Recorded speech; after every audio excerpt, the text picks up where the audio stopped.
Eh bien salut à tous et bienvenue sur Football Garden, c'est Bilal qui vous parle aujourd'hui, tout nouveau débrief, Chelsea-Southampton, voilà 27e journée de Première League, victoire 4-0 de Chelsea à Stamford Bridge. On prend, voilà, belle victoire, on a montré quelques trucs sympas, mais en face, on va pas se mentir, c'était des camionneurs, c'était des plombiers, c'était pas des footballeurs, donc voilà. On n'a pas eu beaucoup d'adversité aujourd'hui, mais quand même, pour la confiance, pour le moral, c'est une victoire qui est très importante et même dans la course à l'Europe, on sait qu'on va avoir un calendrier très compliqué prochainement. Juste après le match contre Leicester, on va avoir un calendrier de fou en PL. Va falloir faire le 6 sur 6 déjà aujourd'hui et du coup la semaine prochaine. On a déjà fait 3 points sur 6. Voilà, l'objectif final, ça va être de prendre ces 6 points qui vont être primordiaux et immenses dans la suite de la saison parce qu'on sait qu'on a un calendrier de chien. Voilà, faut dire les termes, on a un calendrier de fou. Mais dans tous les cas, voilà, on a plutôt bien géré la rencontre de A à Z, de la première à la 90e minute. On n'a jamais été inquiété, même si au tout début du match, et on va rentrer gentiment dans le film du match, juste après les stats, je vous les mets à l'écran, 60-40 possessions pour Chelsea. On avait le ballon, évidemment, 19 tirs à 7, seulement 2 tirs cadrés pour Southampton contre 10 pour Chelsea, 2,32 XG pour 4 buts, donc on est plutôt bien sur ce match. On a encaissé 0,62 XG, c'est ok. Je crois qu'ils ont eu 2 grandes chances quand même dans le match, donc attention, mais voilà, dans l'ensemble, ils nous ont pas inquiétés et dans l'autre sens, on a fait notre jeu plutôt tranquillement. Et on a eu un gros match d'à peu près toute l'équipe, voilà, hormis pour moi, voilà, Palmer, on va en reparler, mais hormis lui, je vois pas de point noir à ce match. On a fait une belle rencontre. En plus de ça, il y a des petits qui sont rentrés, mais ça, on en reparlera juste après. On va rentrer dans le film du match. On va commencer gentiment avec un début de match très poussif de la part de Chelsea, vraiment 20 premières minutes très compliquées, où en fait, on avait très peu d'options à la ressortie de balle parce que Southampton défendait très bien et qu'il n'y avait pas beaucoup de mouvement du côté de Chelsea. Du coup, on se retrouvait avec plusieurs phases de jeu où Ty Jorgensen qui a le ballon dans les pieds, qui sait pas quoi faire, est-ce qu'il envoie long, est-ce qu'il joue court, etc. Et donc du coup, on a eu plusieurs frayeurs. Voilà, sur le début du match, il s'est fait huer par les supporters du Stamford Bridge qui ont tout simplement décidé, voilà, dès que Jorgensen prenait trop de temps, de lui faire des ouh, voilà, vous avez compris. Bref, dans tous les cas, 20 premières minutes très compliquées. Et malgré tout, on ouvre le score par l'intermédiaire de Christopher Nkunku. On devait déjà marquer à l'action d'avant. Palmer rate une dinguerie. Il avait déjà raté une vraie occasion juste avant. Mais l'action qu'il rate en 1 contre 1 contre Ramsdale, c'est franchement, c'est grave. C'est très grave. Et donc, du coup, on marque quand même super déviation de la tête de Tozin. Et c'est Nkunku qui vient mettre un coup de crâne dans le ballon et nous permettre d'ouvrir le score. Quelques minutes après, on va faire le break grâce à Pedro Neto qui a fait un super match aujourd'hui. Voilà. Très bon jeu de Nkunku, enfin dos à la défense. Il va se retourner, voir Pedro Neto partir, lui redonner et derrière Neto envoie un missile, une praline au premier poteau. À noter quand même, on va aussi le souligner, la belle action au départ de Cucurella qui récupère le ballon et qui envoie une passe superbe pour Christopher Nkunku. Dans tous les cas, ça fait 2-0. Buteur, passeur pour Christo, passeur décisif, buteur, excusez-moi, pour Pedro Neto, puis passeur décisif juste après sur un super coup franc, un caviar déposé sur la tête de Colwill qui met son premier but de la saison. Donc voilà, 3-0 mi-temps, on s'en sort plutôt bien. Moi, mon objectif c'était en deuxième mi-temps de voir au moins 2-3 buts aussi.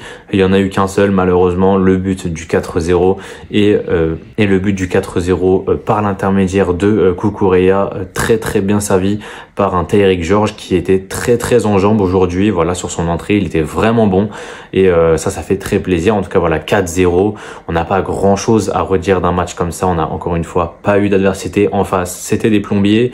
Je vais pas me faire les notes de Southampton, hein. Vous savez que en ce moment, voilà, vu que je change un petit peu le délire de la chaîne, que je mets en avant les deux équipes, là il y a vraiment très peu de choses à mettre en avant. C'est-à-dire que j'ai les notes en fait j'ai les notes de Southampton, mais ça vole vraiment pas très haut. Voilà, pour vous dire, il y a 3 joueurs qui ont la moyenne. C'est Souleymana qui a la meilleure note avec 5.5, suivi ensuite de Ramsdale et Bella Kotchap. Bella Kotchap avait vraiment fait une bonne première mi-temps. J'ai vraiment bien aimé sa première mi-temps. Bella Kotchap dans le 1 contre 1 pur contre Neto, mais pas que contre Neto, hein, aussi contre Sancho, contre Palmer. C'est lui qui allait vraiment sur tous les joueurs.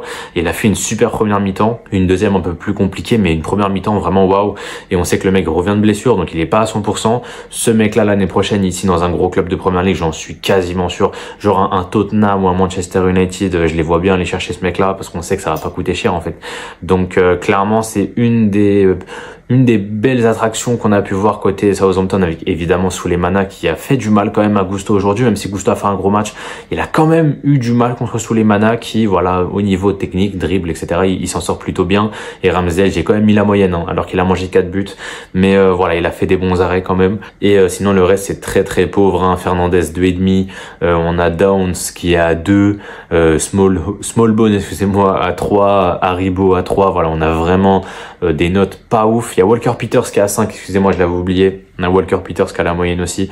Mais dans tous les cas, voilà, et Harwood Bellis, c'est que je venais du coup 5,5, mais voilà, il était rentré à la mi-temps. Il a fait une bonne deuxième mi-temps, je trouve.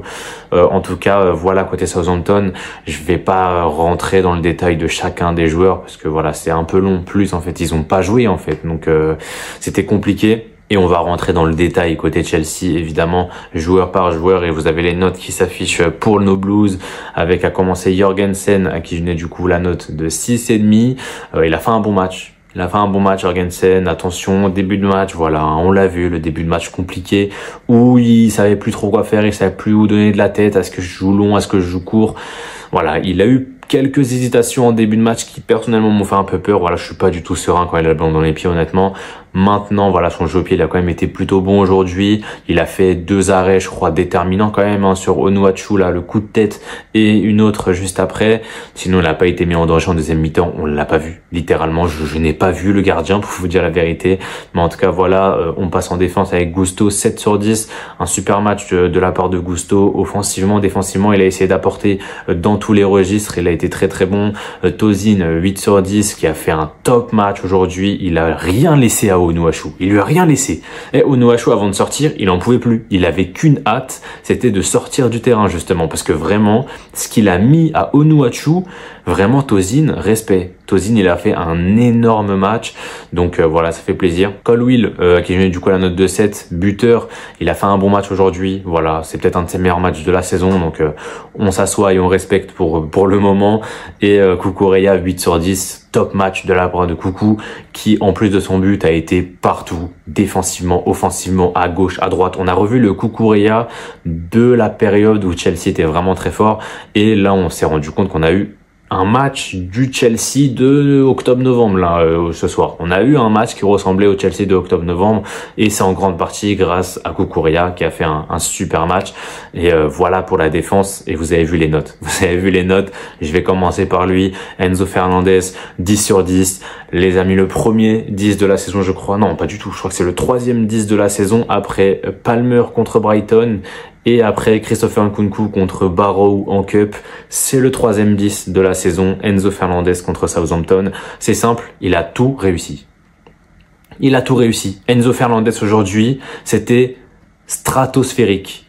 Les amis, je mets des petits tirets à chaque fois que un joueur fait une belle action. Mon record pour le moment, je préfère vous le dire, c'était un match Chelsea-Brentford la saison dernière, un match où on perd, je crois, un match où on perd 2-0. C'était Cole Palmer à qui j'avais donné du coup 12 petits tirets en première mi-temps. Ce record a été battu. Enzo Fernandez, 16 tirets en une mi-temps. Il avait 8.5 à la mi-temps. 8.5. Dites-vous que même à la mi-temps, s'il était sorti à la mi-temps, Enzo Fernandez aurait été man of the match aujourd'hui. Il a fait un match extraordinaire et il n'est même pas passeur décisif malheureusement parce que Palmer a cramé toutes ses passes D, mais vraiment le nombre de ballons qu'il a donné, le nombre de récupérations hautes, récupérations basses, les relances en poste de numéro 6, quand il envoie des longs ballons. Enzo Fernandez aujourd'hui, il a été exceptionnel. Le meilleur joueur sur le terrain de très loin. Donc voilà, bravo Enzo Fernandez qui de toute manière, on le sait, sur ces 2 derniers mois où Chelsea va très mal, c'est peut-être un des seuls joueurs qui arrive à surnager dans cette équipe-là, qui arrive à chaque fois à donner des copies plutôt honnêtes, plutôt sympathiques en fin de compte, et je crois jamais mis en dessous de la moyenne à Enzo dans cette période compliquée, c'est pour vous dire. Donc voilà, super match de Enzo Fernandez, encore mes félicitations, tu rentres dans le panthéon des 10 sur 10 de Football Garden. Et oui, on pourra le dire à la fin de saison, le panthéon des 10 sur 10. L'année dernière, j'en ai donné 3. cette saison. J'en ai déjà donné 2 en vidéo plus 1 que j'avais fait, voilà, j'avais pas tourné de vidéo mais où j'avais donné une note à Nkunku, c'était 10, c'était sur son match où il met un triplé en coupe. Mais voilà, il rentre dans un cercle très fermé avec Palmer 3 fois, Gusto une fois, Nkunku une fois et lui du coup une fois aussi. Mais en tout cas voilà, ça fait 10 sur 10 pour Enzo. À côté de lui, Caicedo, il fait son match, 6.5.